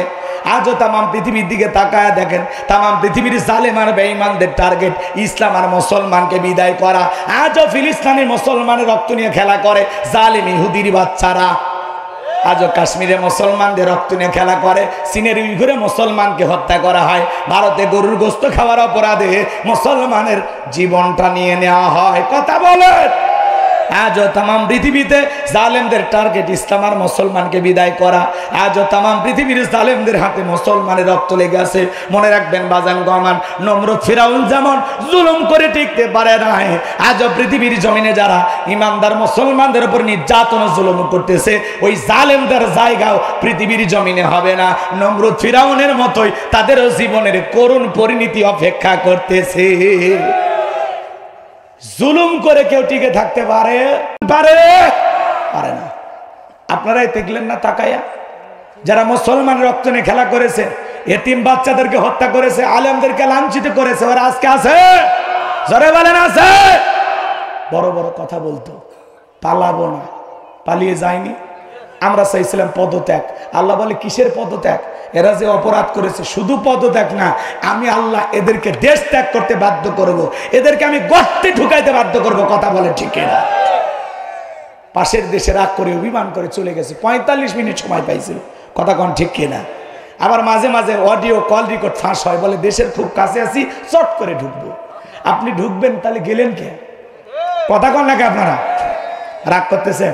আর আপনি আসেন, এদেশের 18 কোটি মানুষের 36 কোটি চোখ তাকায় আছে। কথা কম ঠিক কিনা? আপনি আসেন, এই দেশ আপনার বাবার, এই দেশ আপনার স্বামী, কেন অভিমান করে চলে গেলেন? আপনি আসেন। কথা কম ঠিক কিনা? বুবু আইবা, তুমি আইবা গো, সেই দিন আইসা বুবু ক্ষমতা পাইবা না। বলবো নাকি? রাগ করেন? বলবো? বুবু আইবা, তুমি আইবা গো, সেই দিন আইসা বুবু ক্ষমতা পাইবা না। খোঁজ নাই বুবু কাদের কাকার, অবস্থা খারাপ দরবেশ বাবার, হাও নাঙ্কেল এখন সামনেও আসে না। খোঁজ নাই বুবু কাদের কাকার, অবস্থা খারাপ দরবেশ বাবার, হাও নাঙ্কেল এখন সামনেও আসে না। নেতা কর্মী সব জেলের ভিতর, আমি আসি ডরের ওপর, কখন জানি আসে গ্রেফতারি পরোয়ানা। বুবু আইবা, তুমি আইবা গো, সেই দিন আইসা বুবু ক্ষমতা পাইবা না। কথা বলে ঠিক কিনা? ক্ষমতার চেয়ার থেকে নামা সহজ, কিন্তু চেয়ারে ওটা কঠিন। কথা বলে ঠিক কিনা? কিন্তু আমার ভাইয়ের, আমাদেরকে সিদ্ধান্ত নিতে হবে। আমেরিকা তাদের 47তম প্রেসিডেন্ট বানাইলেন ডোনাল্ড ট্রাম্পকে, তার সাথে প্রতিদ্বন্দ্বিতা করেছিল, তার বিরোধী দল ছিল কমলা হ্যারিস। তারা আমেরিকা দেখেন ভিতরে ভিতরে কত সেনা, ওরা কোনো নারীকে তাদের প্রেসিডেন্ট বানায় না। কথা বলেন, আজও পর্যন্ত হয়নি। আমরাও আগামীতে সিদ্ধান্ত নেব, বাংলাদেশে আর যাই হোক, কোন নারীকে আমরা প্রধানমন্ত্রী বানাবো না। কারা কারা চান আগামীতে বাংলাদেশে পুরুষ প্রধানমন্ত্রী? দুই হাত তুলে দেখান। লিল্লাহে তাকবীর, লিল্লাহে তাকবীর। নারীদের দেখা শেষ, আগামীতে পুরুষদের বাংলাদেশ। হ্যাঁ, ওদের রাগ বেশি, জেদ বেশি। দেখেন না মাঝে মাঝে ঘরে ঝগড়া লেগে হাঁড়ি পাতিল সব ভেঙে ফেলে দেয়। মাঝে মাঝে বাড়ি ঘরে ঝগড়া লেগে স্বামীকে আছাড় মারে। মেয়েদের জেদ বেশি, রাগ বেশি, অভিমান বেশি। আর এরা একবার শান্তির জায়গা পেলে জীবন যাবে, ওই জায়গা ছাড়বে না। কথা কহা। আর মেয়েরা যদি জেদ করে, রাগ করে, ঘরে যদি আগুন লাগাইতে পারে, বোঝেন নাই? ঘরে যদি আগুন লাগাইতে পারে, ওরা রাগ করে জেদ করে পুরো দেশের জনগণের মনের ভিতরে আগুন লাগাই দেবে। এই জন্য একটু সিদ্ধান্ত নিন, একটু পরিবর্তন হন। ঠিক আছে তো? ইনশাল্লাহ। নারী নেতৃত্ব অনেক দেখেছেন, এখন পুরুষের নেতৃত্ব দেখা লাগবে। কথা কোন ঠিক কিনা? আর পুরুষ মানুষের অত রাগ জেদ নেই। পুরুষ মানুষকে পিটাইলেও আলহামদুলিল্লাহ, আর ওরা পিটাইলে ওইটা মনে রাখে, 32 বছর বড় হয়ে হলো ওইটা প্রতিশোধ নেবে। কথা কয় না? কথা কয় না? এই জন্য বাজান গো আমার, ওদের দেখা শেষ, সামনেতে পুরুষের বাংলাদেশ। কথা বলেন ঠিক কিনা?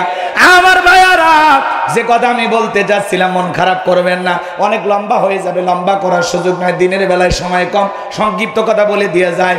আমার ভাইয়েরা, বিশ্বনবী ডেকে বলে, বেলাল কালেমা পড়েছো, আপাতত প্রকাশ করা যাবে না। হযরত বেলাল ডেকে বলে, নবী আমার জীবনের কোনো দাম নাই, আমার মনি বোমায়াকে বলেছিলাম উদ্দুম্বা ছাগল পেশাব পায়খানা করে দেয়, এই ঘরে থাকতে আমার বড় কষ্ট হয়। ওমায় ডেকে বলে, বেলাল উটদুম্বা ছাগলের দাম আমার কাছে আছে, কিন্তু তোর মতো কালো হাফসি বেলালের দাম আমার কাছে নাই। জোরে কর নাউজুবিল্লাহ।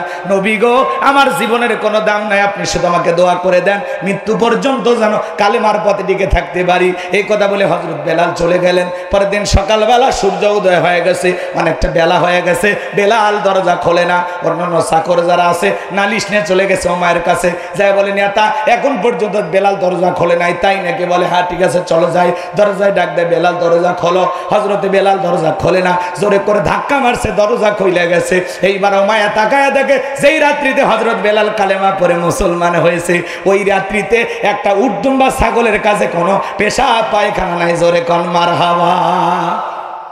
আমার ভাইয়েরা, এইবার ওমায় ডেকে বলে, এ চাকরের দল, বেলালের বিরুদ্ধে মিথ্যা অভিযোগ দাও। তোমরা যখন ঘুমাচ্ছিলে বেলাল তখন ময়লা আবর্জনা পরিষ্কার করেছে, যাও নিজেদের কাজ করো। ওদেরকে তাড়িয়ে দিয়া এক পা দুপা করে বেলালের কাছে চলে গেলেন। হালকা করে বেলালকে ধাক্কা মারছে, যখন জবান দিয়ে কালেমার আওয়াজ বের হয়েছে তখন এইবার ওমায় ডেকে বলে, বেলাল রে, তোর জবান দিয়ে কি শুনলাম, তুমি কি মুসলমান হয়েছ?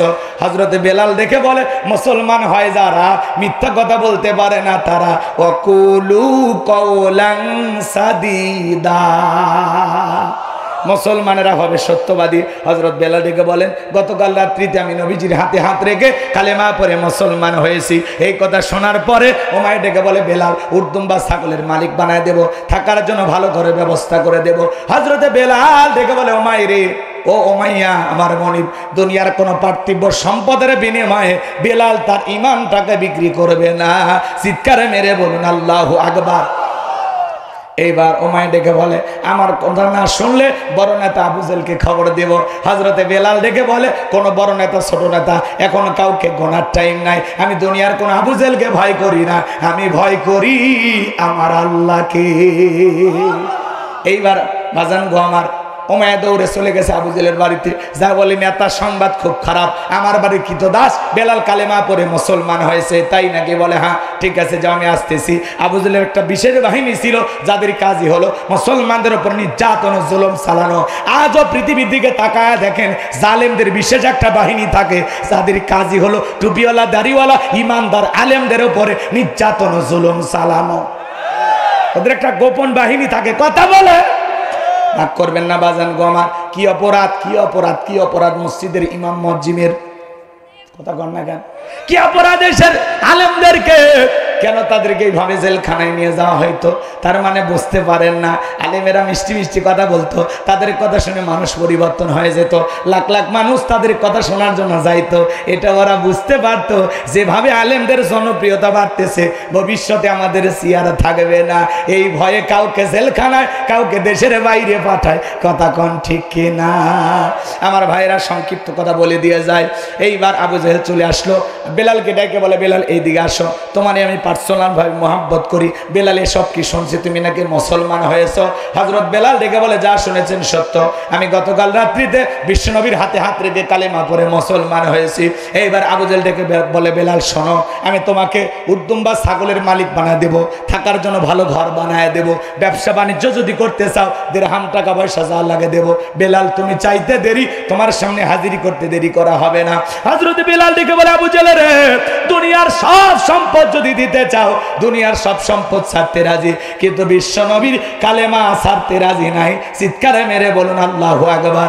বেলালের মতো যারা খাঁটি ইমানদার, এদেরকে টাকা দিয়ে কেনা যায় না, কিন্তু মুনাফিক মার্কা মুসলমান যারা টাকার কাছে বিক্রি হয়, তারা টাকা পাইলে ওরা বাতিলের পাশাটা গোলাম হয়। টাকা যেই দিকে ওদের ফতুয়া সেই দিকে, টাকার জোরে ওদের ফতুয়া ঘরে বৈধকে অবৈধ বলতো আর অবৈধকে বৈধ বলে চালিয়ে দিত। কথা বলেন ঠিক কিনা? আমার ভাইয়েরা, এক প্যাকেট বিরিয়ানি পাইলে কই, ম্যাডাম আপনি জান্নাতি। এরকম হুজুর আছে না নাই? লম্বা হবে বাজান, লম্বা করবো না, অনেক কথা বলার আছে, সামনের দিকে যায়। যে কথা বলতে চাচ্ছিলাম, এইবার আবু জেহেল ডেকে বলে, বেলাল সোজা আঙ্গুলে ঘিউ না উঠলে আঙ্গুলে একটু বাঁকা করা লাগবে। এই কথা বলে যুবকদেরকে লিলিয়ে দিল, এই বেলালকে চাবুক দিয়ে পিটাও। কেউ তো নাই দেখার। এইবার চাবুক দিয়ে পিটানো শুরু হলো। পিটাইতে পিটাইতে ইসলামের প্রথম মুয়াজ্জিম হযরতে বেলাল, এরা যত জোরে চাবুক মারে তত জোরে কালেমার জিকির করে। বাবারে মারে লাগতেছে, ছাইরে দে, ও এগুলো বলে না, এরা মারে আর জিকির করে, লা ইলাহা ইল্লাল্লাহ, লা ইলাহা, মালিকের নামে জিকির করে। এইবার পিটাইতে পিটাইতে কালো চামড়া গুলো ফেটে রক্ত ঝরতে লাগলো।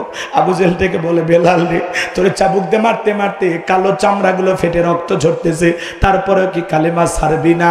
হযরত বেলাল থেকে বলে, আবু জেহেল রে, মারতে মারতে যদি মেরেও ফেলে দাও, জীবনটা দিতে রাজি, নবীজির কালেমা ছাড়তে রাজি না। এইবার আবু জেহেল থেকে বলে, যুবকের দল, বেলালের পায়ে রশি লাগাও। আমার ভাইয়েরা, হযরত বেলালের পায়ে রশি লাগাইয়া উটের পায়ের সাথে বেঁধে আরবের উত্তপ্ত গরম বালিতে শেষরায় শেষরায় না ঘোরা গেল। আরবের বালিগুলো এত গরম, চাল দিলে মুড়ি হয়ে যাইতো। বাবলা গাছের কাটাগুলো জিব্বার ভিতরে পেরেকের মতো মারা হলো।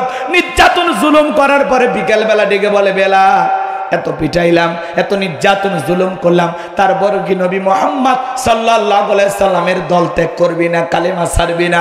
হযরতে বেলাল দেখে বলে, আবু জেহেল রে, মারতে মারতে যদি মেরেও ফেলে দাও, বেলালের নিঃশ্বাস থাকবে যতদিন, বেলাল কালেমার পথে টিকে থাকবে ততদিন। চিৎকারে মেরে বলুন আল্লাহু আকবার। এইবার আবু জেহেল বলে, এই যুবকের দল, সবাই মিলে একটা বড় পাথর নিয়ে এসে বেলালের বুকের উপরে চাপায়া দাও। তাই দেওয়া হলো। কাফেররা মনে করলো পাথরের চাপার আঘাতে বেলাল মারা যাবে, এই কথা ভেবে ওরা চলে গেল। হযরতে বেলালের বুকের উপরে বিশাল বড় একটা পাথর, এরপরেও চোখের পানি ছেড়ে দিয়া জিব্বা নাড়ায়া জিকির করে। আপনাকে আমাকে জিকির করার জন্য কেউ কিন্তু পিটায় না বাজান, কিন্তু আমরা কপাল পর আল্লাহর জিকির করি না। হাদিস শরীফের ভিতরে আসছে, যার জিহ্বাটা আল্লাহর জিকিরে ভিজা থাকবে, আল্লাহর জিকিরে তরু তাজা থাকবে, ওই জিহ্বাওয়ালা মানুষ কোনোদিন জাহান্নামের আগুনে জ্বলবে না। সব সময় জবানে জিকির থাকবে কার? সুবহানাল্লাহ, সুবহানাল্লাহ, আলহামদুলিল্লাহ, আলহামদুলিল্লাহ, আল্লাহু আকবার, আল্লাহু আকবার, লা ইলাহা ইল্লাল্লাহ, সুবহানাল্লাহি বিহামদিহি, সুবহানাল্লাহিল আযীম। জবানে হালকা, মিজানের পাল্লায় ওজন বেশি। কথা বলেন ঠিক কিনা? এ বাজান গো আমার, এইজন্য আল্লাহ রাব্বুল আলামিন বলেন, ফাযকুরুনি আযকুরুকুম ওয়াশকুরুলি ওয়ালা তাকফুরুন। তোমরা আমারে স্মরণ করো, আমি আল্লাহ তোমাদেরকে স্মরণ করব। কৃতজ্ঞতা প্রকাশ করো, অকৃতজ্ঞ হয় না। আমার ভাইয়েরা, জিকির করার জন্য আলাদা সময় লাগে না। দোকানদারি করতে করতে জিকির করা যায়, মাঠে কাজ করতে করতে জিকির করা যায়, রিক্সা ভ্যান চালাতে চালাতে জিকির করা যায়। এক জায়গায় খামাকা বসে আছেন উদাসীন মনোভাব নিয়ে, ওই জায়গায় বসে বসে জিকির করেন, তাহলে চলতে ফিরতে সব সময় জবানে জিকির চালু থাকবে কার? হযরত বেলাল চোখের পানি ছেড়ে দিয়ে কাঁদে আর ডেকে বলে, আল্লাহ, আমার বুকের উপরে পাথর থাকার কারণে তোমার মতো মালিকের জিকির করতে বড় কষ্ট হয়। আল্লাহ, তুমি তো সেই আল্লাহ, ইব্রাহিমের জন্য যদি নমরুদের আগুনকে ফুলের বাগান বানায় দিতে পারো, আল্লাহ তুমি কি পারো না বেলালের বুকের পাথরটাকে তুলার মতো নরম বানায় দিতে? হযরতে বেলাল দোয়া করতে দেরি, আসমানের মালিক আল্লাহ বেলালের বুকের পাথরটাকে তুলার মতো নরম বানাইতে দেরি করে নাই। বেলালের নিঃশ্বাসের সাথে পাথর ওঠে আর নামে বলেন আল্লাহু আকবার।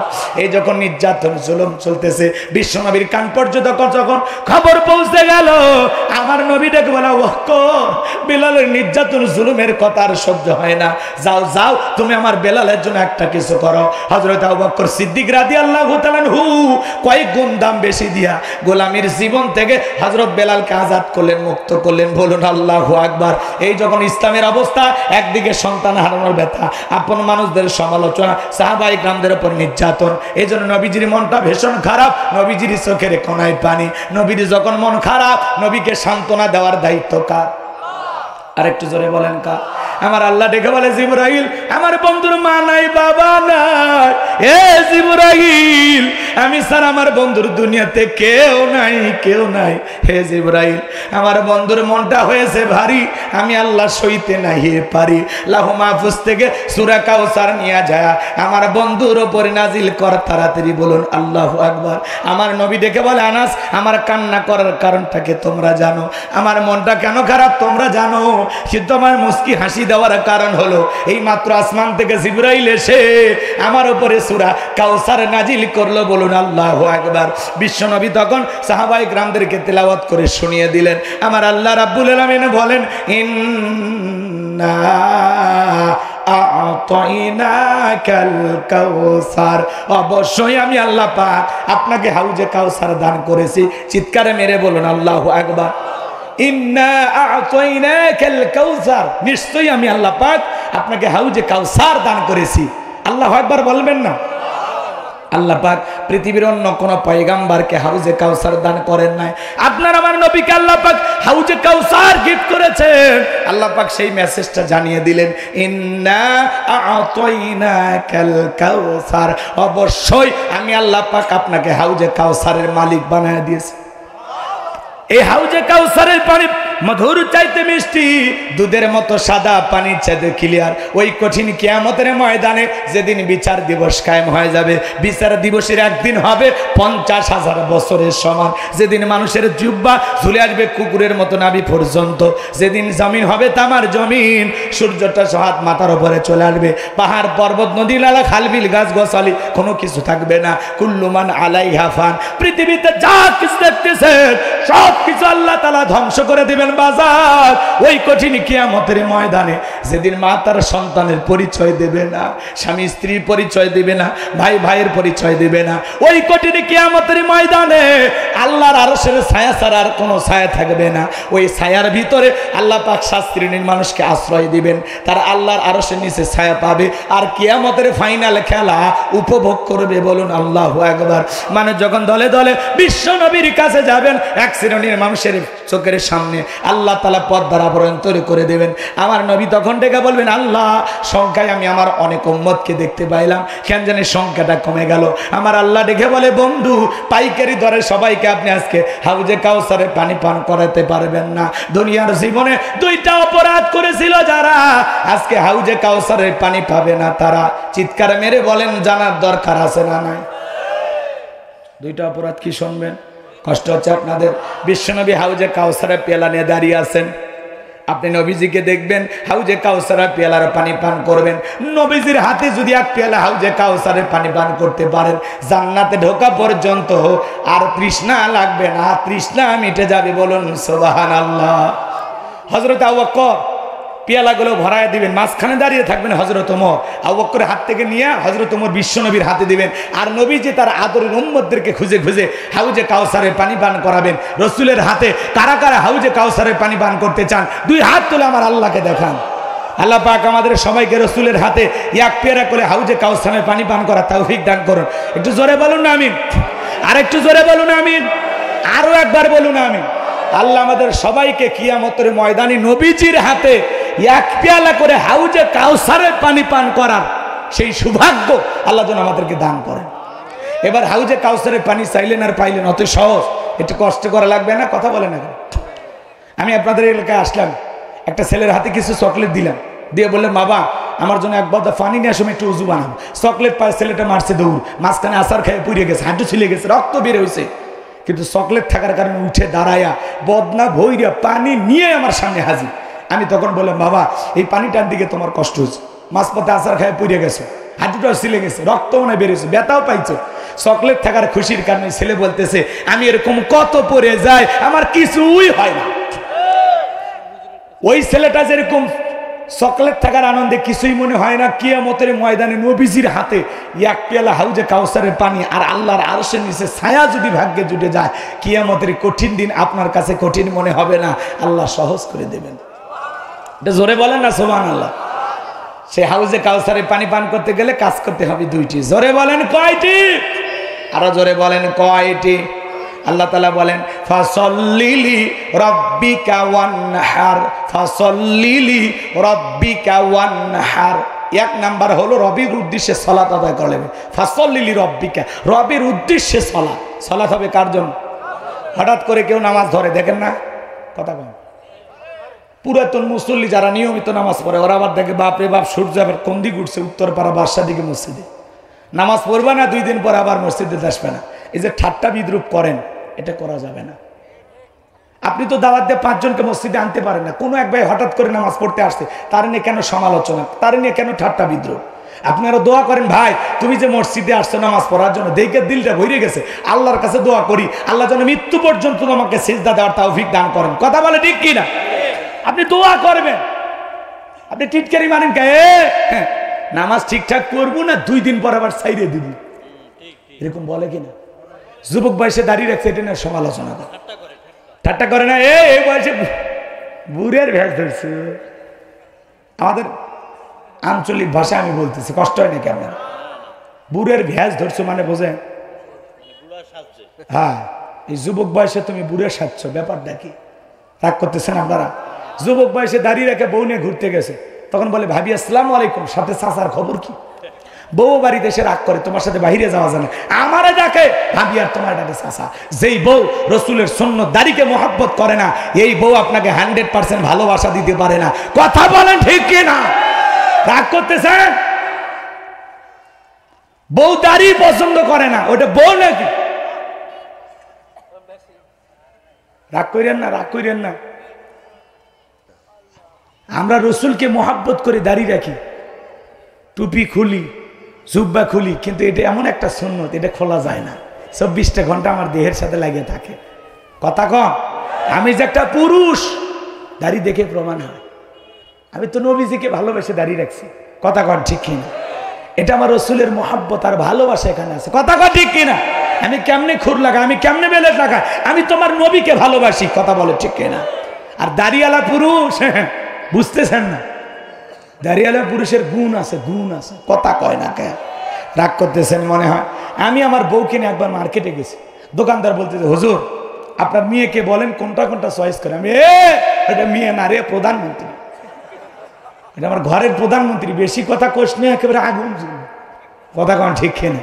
তো মনে করে দাড়ি রাখলে মনে করে বিশাল একটা বয়স, এই ছেলে খুব বয়স বেশি হয়েছে, কাকে মহাব্বত করে দাড়ি রাখছে? কথা কন নাকি আপনারা? যুবক দাড়ি রাখছে, আমি দাড়ি রাখছি, এমনও 60-70 বছরের মুরব্বী চাচা আছে, চামড়া প্লাস দেড় টাইমে ক্লিন শেপ মারে। কথা কন নাকি? রাগ করতেছেন আপনারা? রাগ করেন না বাজান, মন খারাপ করবেন। ওই যে দরবেশের দাড়ি ছিল, দাড়ি কেটে পালাছে, দাড়ি কেটে পালায়নি। কথা কন না? ওরা দাড়িকে ব্যবহার করতো, ওরা সত্যিকারী মানুষ ছিল না। কথা কন না? মন্ত্রীরা সব কোথায় গেল, এমপিরা সব কোথায় গেল, কোথায় কাদের কাকা, ওদের সারা দেশটা বড় লাগে ফাঁকা ফাঁকা। পালাবো না, পালাবো না, কথা কন, পালাবো না, পালাবো না, যাই না তাদের দেখা, ওদের সারা দেশটা বড় লাগে ফাঁকা ফাঁকা।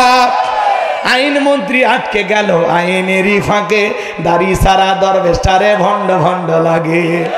শুনেছি ভাই কত নেতা নেত্রী খাইতেছে ভাই ডান্ডা, বিচারপতি কালামানিকের ফাটিয়েছে নাকি আন্ডা।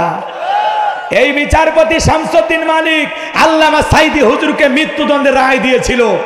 আমরা বলতে চাই যারা ট্রাইব্যুনাল গঠন করেছিল আজকে তারা ওই একই ট্রাইব্যুনালে মামলার আসামি। ওই বিচারপতি মানিকেরও মৃত্যুদণ্ডের রায় চায়। এই বিচারপতি মানিক 116 জন আলেমের তালিকা করে দুদকের কাছে জমা দিয়েছিল। আমার মতো গাইবান্ধার বক্তার রোল নাম্বার ছিল 23। আপনারা চেনেন না, ওরা ঠিকই চেনেন। কথা কন নাকি আপনারা? আলেমদের তালিকা করেছিল, আমরা তালিকা করার আগে ওরা ভিতরে ঢুকছে। কথা কন ঠিক কিনা? পলকের ঝলক গেল, পলকের ঝলক গেল, থামিয়ে নেটের চাকা, ওদের সারা দেশটা বড় লাগে ফাঁকা ফাঁকা। কোথায় গেল সংসদেতে মমতাজের গান, কোথায় গেল হযরত বলা স্বামী ওসমান। মাইক পেলে বলতো খেলা হবে, খেলা হবে। আজকে মাঠ পরে আছে কিন্তু স্বামী ওসমানের মতো খেলোয়াড় নাই। আপনি আসেন, কথা কন না কে? সংসদে পবিত্র জায়গায়, সে জায়গায় মমতাজের গান শোনা লাগতো। হ্যাঁ, প্রধানমন্ত্রী গান কয়া কি মহাব্বতের গান। কথা কন না গান? সংসদ ভবন গান গাওয়ার জায়গা নাকি জনগণের দুঃখ দুর্দশা তুলে ধরার জায়গা? কথা বলে ঠিক কিনা? মানবতার কল্যাণে, মানুষের কল্যাণে, দেশের উন্নয়নে কি কাজ করা যায় সেটা তুলে ধরা লাগে। ওদেরকে 5 মিনিট সময় দিলে গান গায়, গান শুনে ভালো লাগে, বলে হ্যাঁ স্পিকার বলে আরেকবার চান্স নেন, আরেকটা গান। ওই 3 গান গায়ে 15 মিনিট শেয়ার। ও আর কি বলবে? কথা কন না গা? হাসি তামাশার পাত্র বানাইছিল। আল্লাহ ওনাদের হেদায়েত দান করেছেন না, ওদের ভাগ্যে হেদায়েত মনে হয় নাই।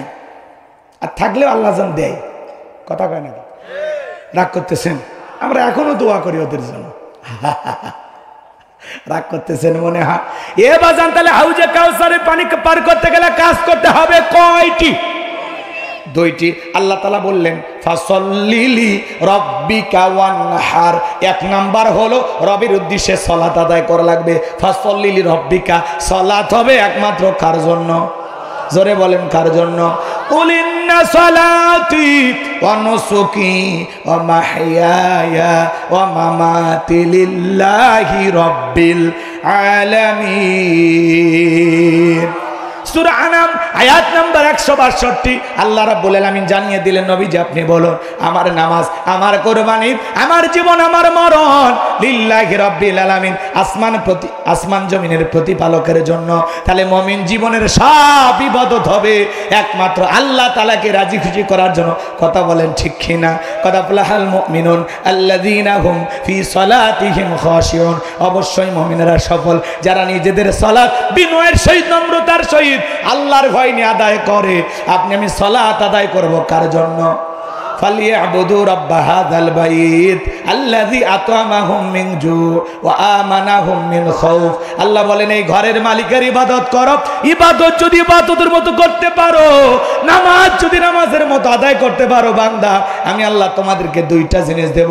এক নাম্বার, যে বান্দা 5 ওয়াক্ত সালাতে মাথা নত করে আমি আল্লাহকে সিজদা দেবে, আমি আল্লাহ রাব্বুল আলামিন তাদের জন্য রিজিকের ব্যবস্থা করব।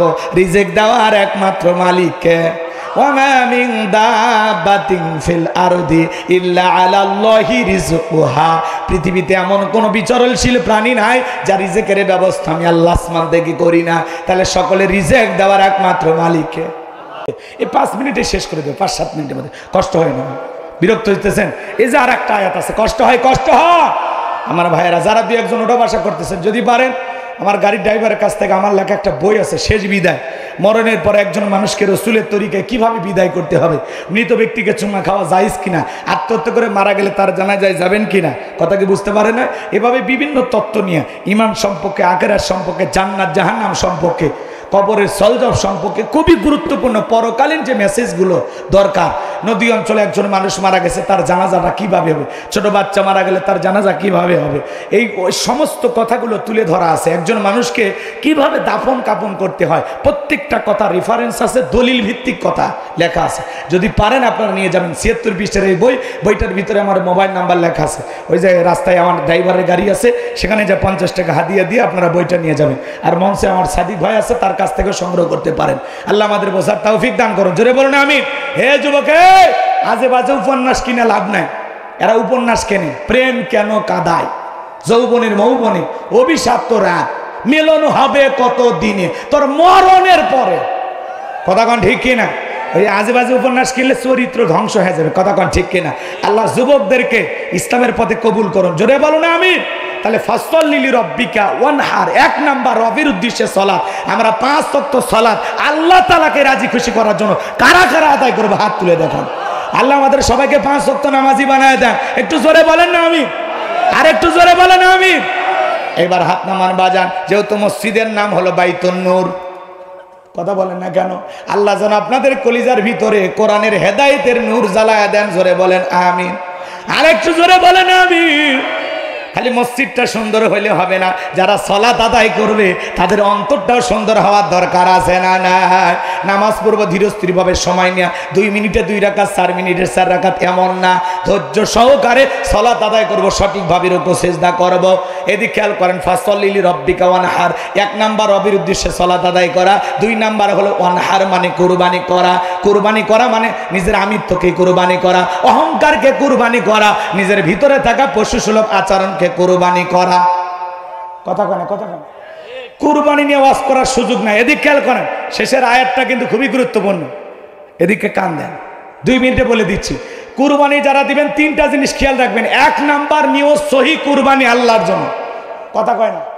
কুরবানি আমি দিচ্ছি কার জন্য? আমরা 7 জন একটা ভাগে গরু কিনি, 4 জন দড়ি ধরে টানে, পেছন থেকে 3 জন ঠেলে, এমন একটা দুর্বল গাভী কিনে নিয়ে আসে, সেই গরুর উপরে বয়স্ক ভাতা ওয়াজিব।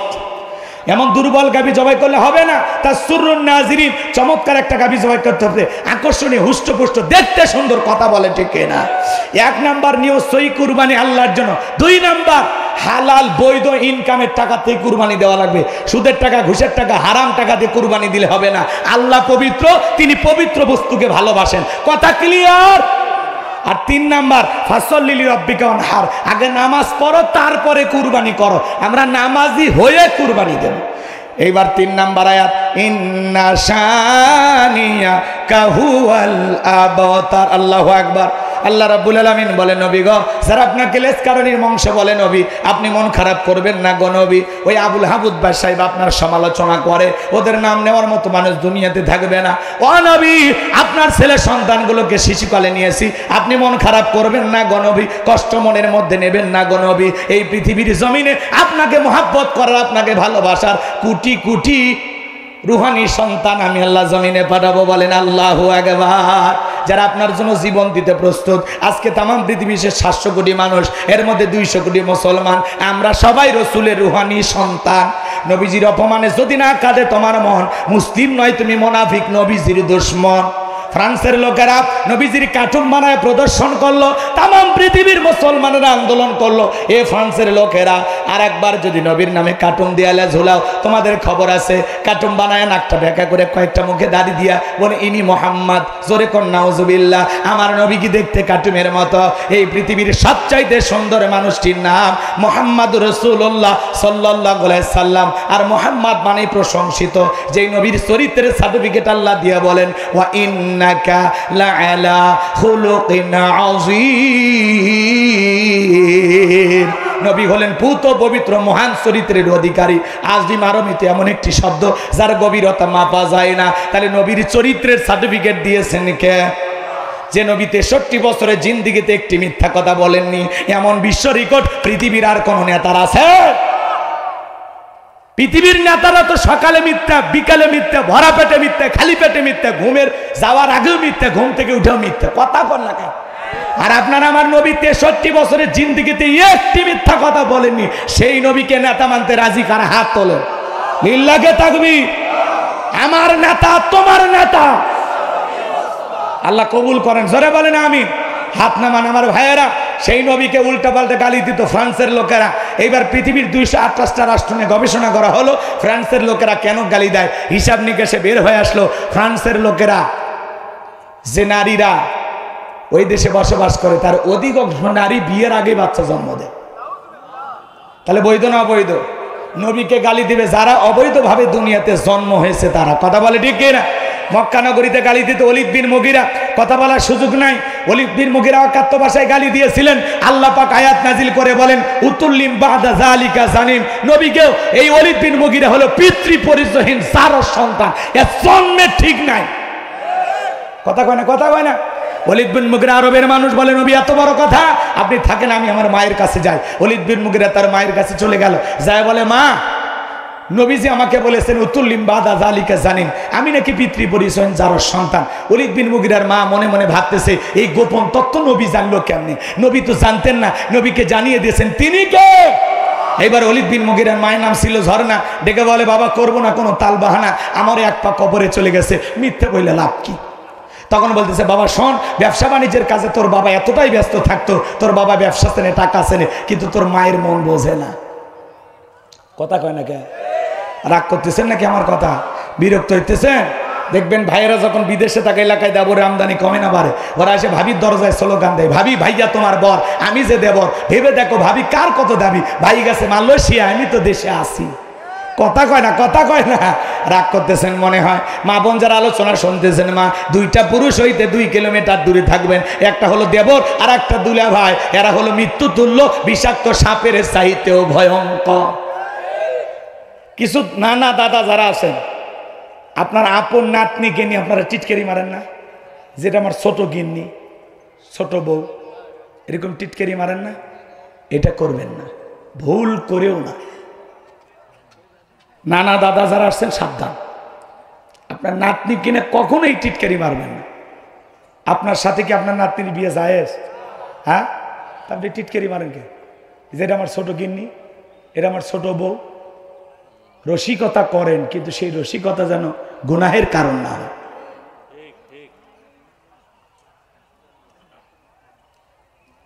আচ্ছা, অনেক কথা বলার ছিল, কিন্তু যেহেতু আসরের নামাজ নিকটবর্তী, কষ্ট না দেয়, আমাদের নামাজ পড়তে হবে, তাই না ভাই? যাদের ওযু আছে এই জায়গায় আমরা জামাত করব, আর আশেপাশে যাদের ওযু নাই, আশেপাশে মসজিদ দিকে পড়ে নেবেন। শেষ মেসেজটা দিয়ে যায়, শোনেন। আচ্ছা শেষ কথাটা বলে দিয়েছে। এদিক খেয়াল করেন, ওলীদ বিন মুগিরার মা স্বীকার করলো, বাবা তোর চাচারি দিয়ে ভালোবাসা বিনিময় করেছিলাম, তার ফলে তোর জন্ম হয়েছে। নবী যে তত্ত্ব দিয়েছে 100% সত্য। তার মানে কি বুঝলেন? আজও পৃথিবীর জমিনে যারা বিশ্ব নবীকে অপমান করে মন্তব্য করবে, নবীকে নিয়ে কটূক্তি করবে, মনে রাখবেন ওরা জন্মে ঠিক নাই, কথা বলে ঠিক না? এই জন্য কেউ যদি আমার বাপকে গালি দেয় সহ্য করবো, মাকে গালি দেয় সহ্য করবো, আমার দলকে গালি দেয় সহ্য করবো, কিন্তু বিশ্বনবী আমাদের কলিজার টুকরা নবী, নবীকে নিয়ে যদি কেউ কুরুচিপূর্ণ মন্তব্য করে, বাজে ভাষায় গালি দেয়, ওই নাস্তিক বেঈমানের বুকের উপরে চইরা জিহ্বা টান দিয়ে ছিঁড়ে কুকুরকে খাওয়াই দেব। নবীজির অপমান মেনে নেওয়া হবে না, হবে না। নবীজির ইজ্জত রক্ষা করার জন্য কারা কারা জীবন দিতে প্রস্তুত, হাত তুলে দেখা। লিল্লাহে তাকবীর, লিল্লাহে তাকবীর। হাত নামান। নবীজির অপমান সইবে না রে মুসলমান। নবীর জন্য আমরা জীবন দিতে প্রস্তুত ইনশাআল্লাহ। আগামীতে বাংলাদেশে কোরআনের আইন চালু হোক, শান্ত ইনশাআল্লাহ। আল্লাহ এই জমিনকে কোরআনের জন্য কবুল করে নাও, যারা বলেন আমিন। আল্লাহ আমাদের সবাইকে ইসলামের সঠিক বুঝ দান করুন। আমার ভাইয়েরা নানা মুখে ষড়যন্ত্র চলতেছে, সেই কথাগুলো আজকে আর বলার সুযোগ পাইলাম না। আল্লাহ বেঁচে রাখলে আবারও কোথাও না কোথাও দেখা হবে। ভালো থাকবেন, সুস্থ থাকবেন। আর যারা বইটা নেবেন গাড়িতে গেলেও পাবেন, মঞ্চে পাবেন ইনশাআল্লাহ। আল্লাহ আমাদের সবাইকে বাস্তব জীবনে কথাগুলো আমল করার তৌফিক দান করুন। ওয়া আখিরি দাওয়ানা আনিল হামদুলিল্লাহি রাব্বিল আলামিন। সংক্ষিপ্ত 2 মিনিট একটা দোয়া করে দিই, কষ্ট এলাকায় মুনাজাত হয়তো নাকি। আল্লাহুম্মা আমিন। রব্বানা যালামনা আনফুসানা ওয়া ইল্লাম তাগফির লানা ওয়া তারহামনা লানাকুনান্না মিনাল খাসিরিন। কুল্লপাড়া বাইতুন নূর জামি মসজিদ যুব সমাজের উদ্যোগে আজকের তাফসীরুল কোরআন মাহফিলের শ্রদ্ধাভাজন সভাপতি জনাব আলহাজ হযরত মোহাম্মদ তসলিম উদ্দিনকে কবুল করো। আলোচনা রেখে ধর্ণা করেছেন হাফিজ মাওলানা বেল্লাল হোসেন ভাইকে কবুল করো। মুফতি এইসেন ইমরান হোসেনকে কবুল করো। মাহফিল পরিচালনায় হাফিজ মাওলানা মোহাম্মদ ইউনুস আলী ভাইকে আল্লাহ কবুল করে নাও। হে রব্বুল আলামিন, আজকে মাহফিল বাস্তবায়ন করতে লাইটিং, মাইটিং, পোস্টার, ব্যানার সহ যারা যেভাবে পরিশ্রম করেছেন, স্বেচ্ছাসেবকের দায়িত্ব পালন করেছেন, আল্লাহ সবাইকে দুনিয়া আখিরাতের উত্তম জাযা দান করো। যে বাড়িতে খাইলাম, বসলাম, ঘুমাইলাম, ওই বাড়ির ওপর খাস রহমত বরকত নাজিল করো। যে মা বোনেরা কষ্ট করে রান্না করেছে, মা বোনদের হায়াতে তৈয়বা সিয়াতে খুলিয়ে দান করো রব্বুল আলামিন। আজকের মাহফিলের নগদে ফাঁকি দে। যত মানুষ টাকা পয়সা দান করেছে আল্লাহ সকলের দানগুলো কবুল আর মঞ্জুর করো। এ দান আসলে করে কোটি কোটি টাকার মালিক বানায় দাও। দুনিয়া আখিরাতে ইজ্জত সম্মান বাড়ায় দাও রব্বুল আলামিন। মা বোনেরা যারা দান করেছে সকলের দানগুলো কবুল আর মঞ্জুর করে নাও। আমাদের সবাইকে 5 ওয়াক্ত নামাজি বানায় দাও। কোরআন সুন্নাহর সঠিক বুঝ দান করো। কিয়ামতের ময়দানে রাসূলের হাতে হাউজে কাউসারের পেয়ালার পানি পান করা তৌফিক দান করো। সূরা কাউসারের সংক্ষিপ্ত তাফসীর যে করেছে আল্লাহ, বাস্তব জীবনে কথাগুলো আমল করার তৌফিক দাও। তামাম পৃথিবীর মুসলিম উম্মাহকে হেফাজত করো। ফিলিস্তিনের মুসলমানদেরকে বিজয় দাও আল্লাহ। বাংলাদেশের মসজিদ মাদ্রাসা কবুল করো। হক্কানি ওলামা ইকরামদের কবুল করো। দেশি বিদেশি সকল ষড়যন্ত্রের হাত থেকে আমাদের প্রিয় মাতৃভূমি বাংলাদেশকে আল্লাহ হেফাজত করো। আল্লাহ এই দেশের উপর খাস রহমত বরকত নাজিল করো। এলাকাবাসীর উপর খাস রহমত বরকত নাজিল করো। মিলেমিশে বসবাস করার তৌফিক দাও আল্লাহ। সকল ষড়যন্ত্রের হাত থেকে আমাদের প্রিয় দেশটাকে হেফাজত করো আল্লাহ। এই দেশের উপর খাস রহমত বরকত নাজিল করো আল্লাহ। আমার লেখা বইটা যারা কিনবে, প্রত্যেকটি পাতায় যত কথা লেখা আছে বাস্তব জীবনে আমল করার তৌফিক দান করো। মিডিয়ার ভাইদের অনেক কষ্ট করে এসেছেন আল্লাহ, তাদেরকে এই কথাগুলো সঠিকভাবে প্রচার করার তৌফিক দিয়ে দেন। সুবহান রাব্বিকা রাব্বিল ইজ্জাতি আম্মা ইয়াসিফুন ওয়া সালামুন আলাল মুরসালিন ওয়ালহামদুলিল্লাহি রাব্বিল আলামিন। জীবনে একটাবার সোনার মক্কা মদিনায় কবুল করে নিও। মৃত্যুর সময় দয়ার নবীর চাঁদ মুখখানা দেখতে দেখতে আমাদের জবানে জারি করে দিও লা ইলাহা ইল্লাল্লাহু মুহাম্মাদুর রাসূলুল্লাহ সাল্লাল্লাহু আলাইহি ওয়াসাল্লাম।